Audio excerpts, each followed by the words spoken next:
आज 15 डिसेंबर 2020 आकस्मिक निधीतून 4 महिन्याचं वेतन करणार याविषयी प्राथमिक माहिती समोर येत आहे. परंतु अशा माहिती आत्तापर्यंत खूप वेळेस आलेल्या आहे. त्याच्यामुळे शिक्षकांचा अशा माहित्यांवरती आता विश्वास बसणार का?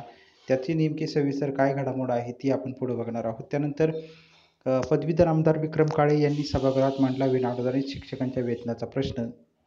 त्याचसोबत अहमदनगर, पुणे, सोलापूरची भव्य मोटरसायकल रॅली पुढील मंगळवारपासून मुंबई आझाद मैदान या ठिकाणी जाणार आहे. तर त्याविषयी देखील जी घडामोड आज दिवसभरामध्ये झाली त्याच्याविषयी माहिती आपण पुढे बघणार आहोत. तर सर्वात प्रथम काही शिक्षक आमदार, पदवीधर आमदार यांच्याकडून जी माहिती समोर येत आहे की जी आकस्मिक निधी म्हणजे CF फंड जो आहे, सेस फंड त्याला म्हटलं जातं. तर याच्यातून 4 महिन्याचं जे वेतन आहे नोव्हेंबर, डिसेंबर, जानेवारी, फेब्रुवारी या 4 महिन्याचं वेतन शिक्षकांचं मग प्राथमिक, माध्यमिक, उच्च माध्यमिक सर्व जे शिक्षक आहे घोषित, अघोषित या शिक्षकांचं अघोषित विषय अजून प्राथमिक माहिती समोर आलेली नाही. परंतु घोषित ज्या शाळा आहे त्यांचं वेतन जे आहे या सेस फंडातून म्हणजेच आकस्मिक निधीतून 4 महिन्याचं वेतन जे आहे ते करणार आहे अशी प्राथमिक माहिती समोर येत आहे. आणि ज्या अघोषित शाळा आहेत त्या देखील घोषित करून त्यांच्या देखील अनुदानाची तरतूद ही केली जाणार आहे अशी देखील प्राथमिक माहिती समोर येत आहे. परंतु अशा माहिती आत्तापर्यंत खूप वेळेस समोर आलेल्या आहे. कारण याआधी देखील इतिहास घडवण्याच्या 31 तारखेला, 30 तारखेला इतिहास घडणार आहे अशा बातम्या याआधी देखील आलेल्या होत्या. काही शिक्षक आमदारांनी तर 60% अनुदान मिळवल्याशिवाय घरी न येण्याचा देखील चंग जो आहे तो बांधलेला होता. राजीनामे देण्याविषयी देखील याआधी घोषणा झालेल्या होत्या. त्याच्यामुळं अशी जी प्राथमिक माहिती याआधी देखील भरपूर वेळेस समोर आलेली आहे. परंतु ही माहिती आहे त्यामुळे ही माहिती फक्त देवाणघेवाण करण्याचं काम जे आहे ते आपण करत असतो. त्याच्यामुळं ही 4 महिन्याचं वेतन अनुदान खरंच शिक्षकांना मिळणार का? हा फार मोठा ज्वलंत प्रश्न आहे. कारण याआधी देखील प्रचलितनुसार वेतन अनुदान शिक्षकांना देणार आहे अशी चर्चा करण्यात आलेली होती. त्याकरिता समिती गठीत करण्यात येणार आहे असं सांगितलं होतं. परंतु प्रत्यक्षात उपसमितीने वेगळाच प्रश्न जो आहे तो समोर आणला आणि उपसमितीनंतर डायरेक्टली जो शाळा तपासणीचा मार्ग जो आहे तो सुरू झालेला होता आणि त्याच्यानंतर परत एक शासन निर्णय आलेला होता. त्याच्यामध्ये वेतन अनुदान देणं हे शासनाचे स्वेच्छाधिकार असेल असे शब्द जे आहे भूतलक्षी प्रभाव असे शब्द वापरलेले होते. त्याच्यामुळं नेमकी मानसिकता काय आहे शासनाची ही देखील समजलेली होती आणि ते होत असताना आज विविध शिक्षकांनी शिक्षक आमदार, पदवीधर आमदार यांना संपर्क केलेला होता. तर तेव्हा शिक्षक आमदार, पदवीधर आमदार यांच्याकडून सदर माहिती जी आहे ती समोर आलेली होती. त्याच्यामुळे ही माहिती किती खरी आणि किती खोटी याविषयी देखील अजून प्रश्नचिन्ह जे आहे ते उपस्थित असणार आहे. प्रत्यक्षात लबाडाचं आमंत्रण जेवल्याशिवाय खरं मानू नये. जेव्हा खात्यावरती पगार जमा होईल त्याच वेळेस हे खरं आहे असंच म्हणावं लागेल. तूर्तास एवढीच फक्त माहिती. त्यानंतर दुसरी जी माहिती आलेली आहे, पदवीधर आमदार विक्रम काळे यांनी सभागृहात मांडला विनाअनुदानित शिक्षकांचा प्रश्न. वेतनाचा प्रश्न जो आहे तो आमदार विक्रम काळे जे आहे पदवीधर आमदार यांनी सभागृहामध्ये बोलताना सांगितलेलं आहे का प्राथमिक, माध्यमिक, उच्च माध्यमिक या ज्या घोषित 13 सप्टेंबर 2019 या शासन निर्णयानुसार घोषित असलेल्या ज्या शाळा आहे यांचा प्रश्न आत्तापर्यंत सभागृहामध्ये 2 ते 3 वेळेस मांडला गेलेला आहे. आत्तापर्यंत असंख्य जे अधिवेशनं देखील झालेले आहेत तरी देखील शिक्षकांना वेतन अनुदान जे आहे ते मिळालेलं नाही आहे आणि त्याच्यामुळे सभागृहामध्ये जे शिक्षण राज्यमंत्री उपस्थित आहे त्यांनी याच्याविषयी जे आहे उत्तर जे आहे ते द्यावं. त्यानंतर शिक्षण राज्यमंत्री बच्चू कडू हे उपस्थित होते. त्यांनी सांगितलं की त्याच्यावरती योग्य ती कारवाई जी आहे ती करण्यात येईल. असं उत्तर जे आहे ते फक्त 2 शब्दाचं उत्तर आमदार बच्चू कडू यांनी सभागृहामध्ये दिलेलं आहे. त्याच्यामुळं वेगवेगळ्या ठिकाणी वेगवेगळ्या राज्यामध्ये जाऊन शेतकऱ्यांकरिता आंदोलन करताना निश्चित योगदान जे आहे चांगल्या पद्धतीने केलेलं होतं शिक्षण राज्यमंत्र्यांनी. परंतु शिक्षकांविषयी नेमकी का बरं कमी शब्द जे आहे ते वापरले असं देखील प्रश्नचिन्ह यावेळेस उपस्थित शिक्षकांकडून केला जात होता. कारण आमदार बच्चू कडू हे निश्चित शिक्षकांना न्याय देतील असं कुठंतरी वाटत होतं. परंतु 2 शब्दामध्ये उत्तर देऊन याच्यावरती कारवाई जी आहे ती केली जाईल असं देखील सांगितलेलं आहे. त्याचं अंमलबजावणी करण्यात येईल असं देखील सांगितलेलं आहे.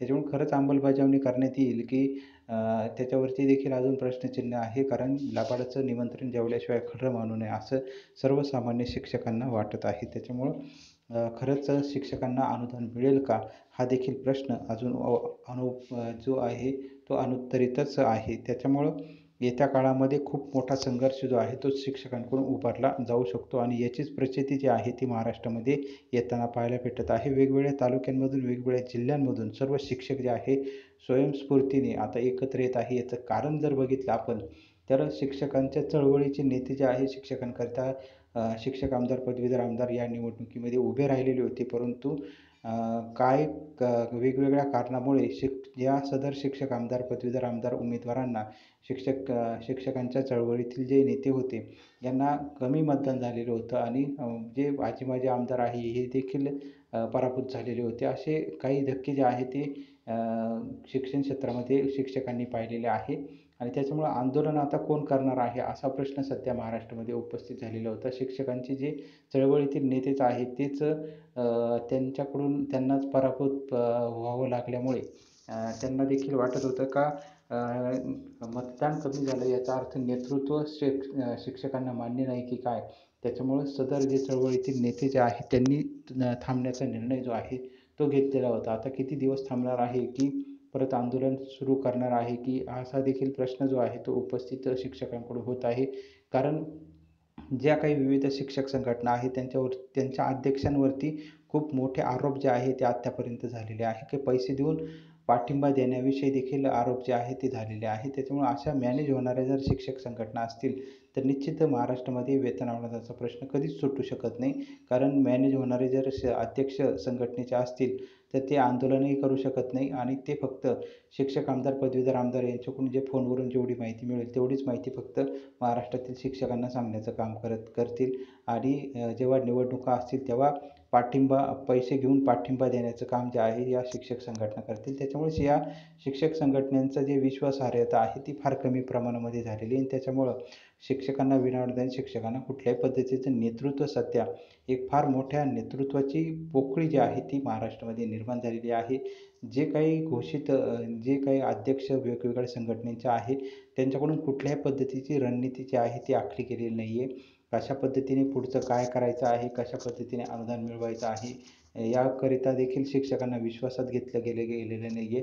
फक्त पाठिंबा देण्याविषयी मात्र स्वतःहून जो आहे तो पाठिंबा कुठल्याही शिक्षकांना विचारात न घेता संघटनेचं पत्र जे आहे ते काढून मोकळे झालेले होते. ते बी शेवटच्या काही दिवसामध्ये आणि त्याच्यानंतर काही ज्या संघटनेच्या पदाधिकारी होत्या यांच्याकडून फार मोठ्या घडामोडी देखील झालेल्या होत्या. त्याची माहिती आपण या आधीच्या याच्यामध्ये बघितलेली आहे. त्याच्यामुळं काही जे संघटनेचे अधिकारी आहे यांच्या वरती फार मोठे प्रश्नचिन्ह आता उपस्थित झालेले होते आणि हे होत असतानाच सर्वसामान्य शिक्षक जे आहे ते या अध्यक्षांना वैतागलेले आहे आणि त्यांनी स्वयंस्फूर्तीने एकत्र येत त्यामध्ये सर्वात प्रथम जी आंदोलनाची ठिणगी जी पडलेली आहे ती अहमदनगर जिल्ह्यातून या आंदोलनाची वेतन अनुदानाची ठिणगी जी आहे ती पडलेली आहे आणि यामध्ये प्रथम शेवगाव ते बारामती असं आंदोलनाचं नियोजन जे आहे ते करण्यात येत होतं. परंतु नंतर परत आंदोलनामध्ये बदल होऊन हे जे आंदोलन आहे ते